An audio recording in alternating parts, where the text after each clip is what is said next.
ಒಂದು 30+ ಆಗಿದೆ ಅಂತಂದಮೇಲೆ ಕೈಕಾಲು ನೋವು ಅದೆಲ್ಲ ಸ್ಟಾರ್ಟ್ ಆಗುತ್ತೆ. ಅದ್ರ ಜೊತೆಗೆ ಒಂದು ಗ್ರೇ ಹೇರೂ ಒಂದು ದೊಡ್ಡ ಪ್ರಾಬ್ಲಮ್ಮು. ಎಲ್ಲಾದರೂ ನಾವು ಫಂಕ್ಷನ್ಗೆ ಅರ್ಜೆಂಟಾಗಿ ಹೋಗಬೇಕು ಅಂದಾಗ ಇನ್ಸ್ಟೆಂಟಾಗಿ ಪ್ಲ್ಯಾನ್ಸ್ ಬಂದವಾಗ ಈ ಥರ ಗ್ರೇ ಹೇರ್ ಕಾಣ್ತಾ ಇದೆ, ಸ್ವಲ್ಪ ಮುಜುಗರ ಅನಿಸುತ್ತೆ. ಆ ಥರ ಟೈಮಲ್ಲಿ ಎರಡೇ ಪ್ರಾಡಕ್ಟ್ಸ್ನ ಇಟ್ಕೊಂಡು ನಾವು ಹೆಂಗೆ ಕವರ್ ಮಾಡೋದು ಅನ್ನೋದನ್ನು ಇವಾಗ ಇಲ್ಲಿ ತೋರಿಸ್ತೀನಿ. ಒಂದು ಮಸ್ಕರ ಮತ್ತು ಐ ಶ್ಯಾಡೋ ಪ್ಯಾಲೆಟು, ಇಲ್ಲಾಂದರೆ ಬ್ರೌನ್ಸರ್ ಆಗಲಿ, ಇಲ್ಲಾಂದರೆ ಡಾರ್ಕ್ ಕಾಂಪ್ಯಾಕ್ಟ್ ಪೌಡರ್ ಆಗಲಿ, ಆ ಥರದ್ದಿದ್ದರೆ ಇದಕ್ಕೆ ಒಂದು ಸೊಲ್ಯೂಷನ್ ಹುಡುಕ್ಬೋದು.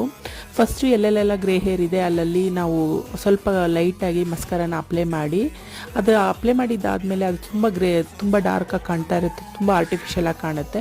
ಸೊ ಅದ್ರ ಮೇಲೆ ಈ ಥರ ನಾವು ಒಂದು ಐ ಶ್ಯಾಡೋ ಆಗಲಿ, ಇಲ್ಲ ಅಂತಂದರೆ ಪೌಡರ್ ಆಗಲಿ, ಈ ಥರ ಐ ಶ್ಯಾಡೋ ಪೌಡರ್ ಆಗಲಿ ಹಾಕಿದ್ದೀವಿ ಅಂತಂದರೆ, ಐಬ್ರೋ ಪೌಡರ್ ಹಾಕಿದ್ದೀವಿ ಅಂತಂದರೆ ತುಂಬ ಚೆನ್ನಾಗಿ ಕಾಣುತ್ತೆ. ಟಿಪ್ಪು ನಿಮಗೆ ಯೂಸ್ಫುಲ್ ಇದೆ ಅಂತ ಅನ್ಸಿದ್ರೆ ಒಂದು ಲೈಕ್ ಮಾಡಿ, ಕಮೆಂಟಲ್ಲಿ ಒಂದು ಬ್ಲ್ಯಾಕ್ ಹಾರ್ಟ್ನ ಸೆಂಡ್ ಮಾಡಿ.